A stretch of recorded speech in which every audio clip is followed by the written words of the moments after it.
Olá, caros ouvintes, sejam bem-vindos a mais um Pokerlítica. Aqui no casino também temos imagens dos interiores, mas não o divulgamos a ninguém. Vamos então distribuir as cartas.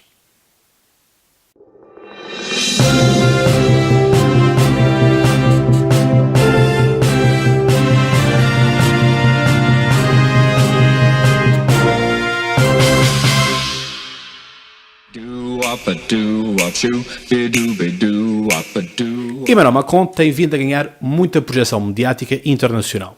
E não é obra do acaso. Começando pela própria pessoa, Macron é muito jovem. É o mais jovem presidente da França.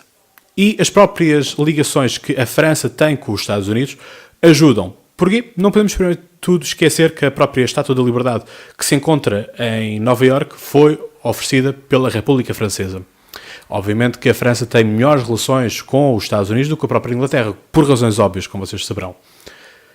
Mas a própria personalidade de Macron é muito virada para o progresso, para o avanço e também para a liderança. Não podemos então esquecer-nos que muitos são os mídias que o querem conotar como o novo Napoleão na Europa. E acho que é um título justo. E foi algo que nós já discutimos quando foram as eleições presidenciais francesas, com o professor Aquilino Machado, a quem endereço um forte abraço, e falámos justamente desse perfil napoleónico e de projeção da França. E obviamente que a França está a ter um papel de maior destaque no teatro, no xadrez mundial. E, portanto, isto deve-se também ao facto de, na Alemanha, portanto, o outro motor da União Europeia, assumindo que a União Europeia é um bimotor, portanto, com a França e com a Alemanha, o motor alemão já não está a carburar tão bem quanto carburava antes, e, portanto, não só porque a Angela Merkel foi muito difícil também, para já não teve as eleições ganhas, com maioria absoluta, como também a própria negociação que ela teve que fazer com os partidos de coligação, demoraram muito tempo, houve muitos gastos, houve muito impasse e obviamente que isso pesa. A própria Theresa May no Reino Unido, enfim, está a braços com o Brexit e, portanto, o Reino Unido é para nós começarmos a não contar com a sua presença na Europa, ou pelo menos a liderar a Europa, porque, enfim, também não estou a ver a União Europeia a aceitar dictados ou opiniões vindos do Reino Unido. Enfim, será mais um comércio que se irá manter do que propriamente política pura e dura. E, portanto, este cavalgamento que Macron está a fazer não é obra do acaso, tem uma personalidade muito vincada, muito forte e, portanto, será, sem dúvida, uma mais-valia, mesmo até para o mundo, a sua existência. Não esquecer que ele, logo depois de ter sido eleito e, consequentemente, também de Donald Trump ter sido eleito, e aquela questão toda do aquecimento global, ele lançou aquele movimento, não é, do Let's Make the Planet Great Again, não é? Portanto, houve todo esse sinal que ele deu logo desde o início, que não estaria ali para ser apenas um mero líder europeu que tirava fotos com os outros líderes mundiais. Não, seria um agente ativo e está a ser, e bem. A França tem sido bem regulada, no sentido, não há problemas de maiores, isto é, tem havido estas convulsões com a SNCF, dos comboios, portanto a empresa que corresponde à nossa CP, mas, enfim, aquilo que nós tínhamos dito que eventualmente o poder podia estar na rua, não está, felizmente. Portanto, tem sido até agora um bom mandato com uma boa taxa de aprovação de Emmanuel Macron. Vamos ver até onde é que isto nos vai levar e, portanto, não será de todo uma pessoa que estará fora das mesas do casino e a apostar forte e a ganhar muitas rondas. Vamos ver até onde é que a sorte e as cartas estarão com ele, mas certamente que ao longo dos episódios iremos falar muito de Emmanuel Macron. 27 de Abril será um dia que ficará para sempre guardado nas nossas memórias, em que Kim Jong-un e Moon Jae-in se encontram e atravessam o paralelo para começarem o processo de paz. O processo de paz ainda não está concluído. Muita gente, muitos mídias falam que já está um tratado de paz assinado. Não o está. Portanto, aquilo que estão é iniciar o período das negociações. Esse tratado de paz só será assinado depois de Donald Trump visitar a Coreia do Norte, que está programado entre dia 21 de maio e 28 de maio, portanto, ainda temos que aguardar um pouco mais, mas há obviamente que saudar todo este desenvolvimento que tem estado a ser feito e, obviamente, esta pacificação da Península da Coreia. Se eu acredito que a unificação da Coreia será possível, muito honestamente não acredito. Porque vai haver muitas convulsões internas, quer seja do lado do Norte, quer seja do lado do Sul que de resto se manifestou muito, porque enfim, também é o único lado que se pode manifestar livremente, manifestaram-se contra esta aproximação. Portanto, há muitas questões latentes ainda da guerra e do armistício que foi assinado nos anos 50, porque nos anos 50 apenas foi assinado então o armistício. A guerra ainda está supostamente aberta e, de resto, ao longo do tempo temos estado a assistir a testes nucleares, ao clima de tensão e, portanto, vamos ver como é que isto agora se trata. Gostava de vos salientar uma coisa muito importante, que é na mesa de negociações, a fotografia que existe da tal mesa de negociações, onde nós temos Kim Jong-un, Moon Jae-in e temos também a irmã de Kim Jong-un, que tem vindo a ganhar muito destaque dentro do Partido dos Trabalhadores, portanto, o que equivale ao Partido Comunista aqui em Portugal, o único partido, de resto, na Coreia do Norte. Então, estão sentados à mesa os dois chefes dos gabinetes de segurança, das polícias de segurança ou das agências de segurança. Isto é muito importante, porque trata-se sobretudo aqui de uma questão de segurança, não só das pessoas, de dados, de infraestruturas, enfim, muitas outras coisas. E é muito interessante como são estas duas figuras, num total de 6, portanto, um terço é referente à questão da segurança, é muito importante. Portanto, é também igualmente importante que estes chefes, estes líderes estejam também à mesa, no sentido de juntos chegarem a um meio termo a nível da segurança na própria península. Portanto, vamos então aguardar. Obviamente que há de que saudar, mas convém termos ainda alguma cautela e não lançar já os foguetes, porque enfim, isto às vezes quando se celebra, quando temos 2 ases na mão, às vezes o outro oponente tem reis e a mesa tem reis também, portanto 4 reis ganham a 2 ases, como é óbvio. Portanto, vamos esperar para ver os próximos episódios também, em relação à Península da Coreia. Durante estas semanas temos sido abordados e bombardeados com esta questão toda dos interrogatórios do então Primeiro-Ministro José Sócrates. José Sócrates será alguém que nos irá fazer companhia durante muitos episódios, estou eu seguro disso. Enfim, aquilo que nós vimos na SIC, as várias reportagens que a SIC transmitiu, não são de todo bom exemplo de jornalismo, no sentido de não pode valer tudo em troca de audiências e de share.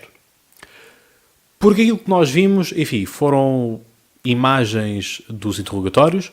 Primeiro de tudo, gostaria de saber porque que as imagens de interrogatórios saem, e por isso é que eu disse que no casino as imagens não saem para fora. Porque é que um órgão de comunicação social consegue ter este tipo de acessos, e por isso é que José Sócrates já fez, então, uma queixa-crime, não é? Pondo em causa a justiça, porque, enfim, são coisas que não podem ser devassadas, mas nesses interrogatórios, o que é que nós vemos? Vemos o, então, animal feroz político que é José Sócrates, e alguém que ganha os debates com a maior das naturalidades, com a maior das facilidades. Porquê? Porque tudo aquilo que nós assistimos nos interrogatórios são unicamente suspeitas, indícios. Não há nada ou pouca coisa factual. E, portanto, se todos nós condenamos, e que o nós é uma pessoa figurativa, se todos nós então criticamos a justiça ou a falta de justiça que é feita a Lula da Silva, então temos de reportar essa nossa ideologia para Lula da Silva, para José Sócrates. É uma questão de coerência que deve ser feita. Porque se nós dizemos então que Lula não tem nada contra ele, não há suspeitas de corrupção, enfim, tudo o que há por aí a dizer, então o José Sócrates está no mesmo direito e tem direito à mesma opinião por parte das pessoas. A questão aqui não é. Porquê? Porque lá está, uma vez mais, temos uma cabala política montada. E isto aqui, caros ouvintes, sempre serão habituados a questões factuais. É sempre uma coisa que vocês terão sempre aqui no podcast, são coisas concretas, palpáveis, factos. Nunca serão na base de indícios, de suspeitas, do diz que disse. E portanto, quero-vos alertar justamente para isso, que é o porquê de não haverem provas colocadas em cima da mesa. E quando as há, enfim, são todas elas deturpadas por uma outra certa forma. E por isso é que o José Sócrates, enfim, quando entra em debate com o procurador e também com o juiz Carlos Alexandre, enfim, consegue ganhar os debates porque eles próprios também não conseguem usar aquelas provas contra ele porque, enfim, não há muito a usar. Mas mais vos digo, e aqui, enfim, também há alguma pedagogia na parte do podcast, que é o crime de corrupção é o crime mais difícil de provar de todos. Porquê? Porque a corrupção pode acontecer nos mais variedíssimos espaços. Num banco de jardim, ou uma mesa de almoço, enfim, não é necessário que nada fique escrito, pode ser uma coisa que fica selada com aperto de mão, portanto não há um documento oficial e obviamente que ambas as partes não querem que sejam descobertos complôs montados. Agora lá está, toda esta questão toda da OPA, enfim, quer dizer, aquilo que o José Sócrates disse, quer dizer, ninguém vai pagar por uma coisa que sempre terá e portanto não precisa estar a pagar por algo. Enfim, vimos também, houve por parte de muitas entidades uma grande falta de patriotismo e vendo apenas o lucro como objetivo. Por isso, já Sócrates irá-nos fazer muita companhia ao longo destes episódios também, e, portanto é uma questão de irmos analisando e vermos onde é que isto tudo vai desembocar. Mas, obviamente que aqui no podcast faremos sempre uma comunidade de forma séria. Obviamente que aqui não santificamos ninguém, mas também não diabolizamos ninguém, ao contrário de outras pessoas que gostam de o fazer, aproveitando mal as câmaras, por assim dizer. E portanto, vamos continuar a aguardar por mais. Outro tema muito controverso foi então o já esperado veto, que eu vos tinha dito aqui no Pocralítica anterior, o veto por parte do Presidente da República, Marcelo Rebelo de Sousa. Marcelo Rebelo de Sousa cedeu à pressão do Opus Dei, cedeu à pressão dos médicos católicos. Mas há aqui também uma culpa por parte do Parlamento. Como eu vos tinha dito, houve muitos deputados que não estavam presentes no plenário. E isto é uma das razões pelas quais Marcelo Rebelo de Sousa assenta o seu veto, que foram apenas 3 votos de diferença para que a lei passasse. Ou seja, se os outros deputados de lá estivessem, sobretudo à esquerda, que foram os que faltaram mais, a margem de aprovação seria muito maior. Portanto, há que haver uma maior rigor por parte dos deputados. Depois, há aqui a ideia de requer-se o tal exame médico que este diploma que foi aprovado na Assembleia da República, volto a dizer, com o voto do Partido Socialista, do Bloco de Esquerda, do PCP e também do voto a favor de Teresa Leal Coelho, do PSD. E volto a dizer que o PS havia liberdade de voto. E aquilo que temos aqui é um contrassenso. Porquê? Porque temos Marcelo Rebelo de Sousa, no seu discurso do 25 de Abril, a dizer para nós termos cuidado com os populistas. Pergunto-me se o nosso próprio Presidente da República, que tanto critica os populistas, não estará ele próprio a ser hipócrita e a ser ele próprio um populista e, uma vez mais, ser um catavento que gira para onde lhe der mais jeito. E foi algo que nós vimos agora recentemente também com o veto daquela lei referente à Uber e à Cabify. Portanto, era isto que eu vos tinha para dizer em relação a este tópico do veto de Marcelo Rebelo de Sousa. Enfim, é algo que não me espanta, enfim, mas o povo é soberano, o povo votou em Marcelo Rebelo de Sousa. Vamos ver se lhe confirmam a sua reeleição, caso ele deseje ser reeleito. Até ao momento não houve nenhum Presidente da República Portuguesa que não se recandidatasse também. E, portanto, vamos ver como é que isto corre também. Mas alertar justamente para esta falha gravíssima de voto contra a maioria do Parlamento, portanto, o Parlamento que espelha a intenção da população, que será, obviamente, favorável a esta lei referente à mudança de género e, portanto, Marcelo Rebelo de Sousa volta-se a refugiar numa minoria que lhe fez pressão e que ele cedeu. Portanto, obviamente que não podemos dar nota positiva ao presidente dos afetos, como também é apelidado. Temos então agora um caso que também mancha e muito a imagem da República e da democracia, que é a questão dos subsídios.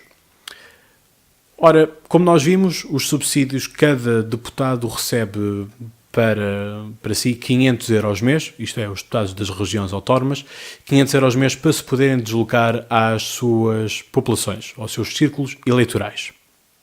Todavia, há aqui outra lei que permite o reembolsamento desse mesmo valor.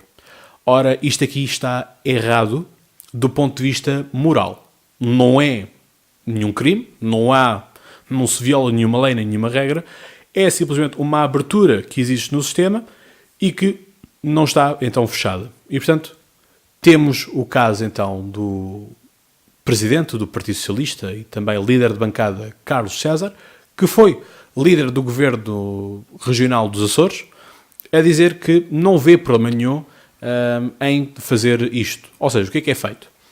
É dado o dinheiro para 500 euros por semana, portanto estamos a falar de deputados, e neste caso de Carlos César, um deputado que recebe o salário que muitos portugueses recebem em apenas um mês, ele recebe numa semana, e em vez de usar esse dinheiro para então efetuar a viagem, guarda esse dinheiro, portanto é-lhe pedido o reembolso, e mais outra semana, 500 euros, e portanto, enfim, tendo em conta que um mês tem 3, 4 semanas, estamos a falar de um rendimento só apenas no subsídio de deslocação, que é reembolsável então, por ser açoriano, ou também serve para os madeirenses, estamos a falar de um salário de 1.500 a 2.000 euros que, enfim, se recebe assim. Isto, obviamente, é brincar com o dinheiro dos contribuintes. Mas mais, temos visto agora também muitos, e vimos isto com o caso do Feliciano Barreiros Duarte, portanto, que era o presidente secretário-geral do PSD, que foi demissionado, e, portanto, de deputados que põem a morada num sítio, quando moram mesmo em Lisboa, portanto, perto do Parlamento, e, portanto, recebem pela quilometragem. Tudo certo, são eleitos pelo seu círculo eleitoral, todavia, não deve ser feito assim. Portanto, deve haver um maior rigor, porque há aqui uma questão de coerência, que é, se os governantes e aqueles deputados são os primeiros a dizer para os portugueses apertarem o cinto taxando-os, devem ser eles também os primeiros a dar o exemplo de não sugar dinheiro ao Estado. Porque senão voltamos a ter aquela imagem que tivemos na Primeira República, em que temos uma porca, e a porca chamava-se política, se não me engano acho que era política ou república, e depois tínhamos ali vários leitões a mamar da mãe porca. E, portanto, é isto. É esta a imagem que nós temos da nossa República, é esta a imagem que nós temos da nossa democracia. Portanto, sítio para onde se vai para ter um tacho, para ter um emprego. Relembro-vos que ser deputado ou exercer qualquer outro cargo de poder não é uma profissão. É, sim, um cargo com muita dignidade e que quem os ocupa devia dignificar muito mais daquilo que dignifica. Porque senão damos aso a partidos e movimentos de extremos, seja eles de extrema-esquerda ou de extrema-direita, ganhem eleições, ganhem projeção e depois levem-nos para caminhos de onde a Europa já se há algum tempo e não convém de todo voltarmos lá. E, portanto, tudo isto que foi feito é errado e, portanto, é curioso que nós vemos as mesmas pessoas que na altura criticavam a Maria de Belém, porque a Maria de Belém, como se lembram, em campanha eleitoral explodiu aquela questão das subvenções e que ela arrogantemente disse que não abdicaria então das subvenções porque as subvenções eram dela e isso causaram-lhe a descida nas intenções de voto. Ora, parece que alguém, incluindo no Partido Socialista, tem a memória fraca e portanto não se lembra destes episódios. Portanto, isto é muito grave, é criticável, é imoral e, portanto, os deputados deviam ter mais respeito por aqueles que os elegem, pelos cidadãos que pagam os impostos e que não têm os mesmos salários que eles. Isto às vezes quando se entra na política e se passa a viver numa bolha é muito grave. E é isto que muitas vezes acontece com alguns deputados lá. Porque eu não me recordo ainda de ter visto nenhuma votação em que não fosse aprovado por unanimidade o aumento do salário do deputado. Portanto, mesmo o Partido Socialista, mesmo o Partido Comunista, mesmo o Bloco de Esquerda, são aqueles partidos que mais reivindicam pelos trabalhadores e pela justiça social, enfim, também esses votam a favor do aumento do salário dos deputados.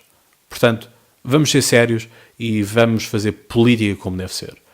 Porque, uma vez mais digo, como digo sempre, a política é uma pirâmide invertida. No sentido de o poder não está de todo no topo, porque o poder está sempre na base. Ou seja, se nós deixarmos de votar em alguns partidos e em algumas pessoas, essas pessoas não estão nos lugares onde hoje estão.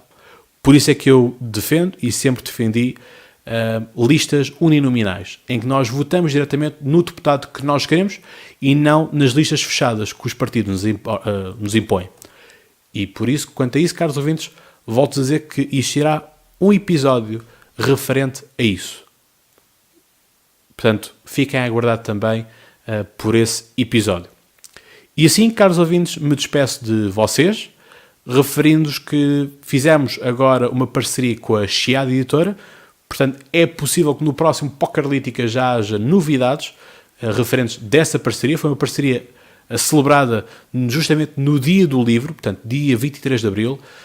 Portanto, é uma parceria que será muito benéfica para vocês, caros ouvintes, mas também quero agradecer a vocês, caros ouvintes, que nos dão corpo, que nos dão apoio para podermos ser respeitados também quando queremos fazer parcerias e quando queremos crescer mais. E, portanto, sem vocês, caros ouvintes, obviamente que tudo isto que acontece não seria possível. Por isso, muito obrigado por estarem aí desse lado e não se esqueçam de continuar a subscrever e a partilhar o vosso podcast, que é feito sobretudo para vocês. E, portanto, já sabem, até lá tenham boas conversas e façam boas apostas.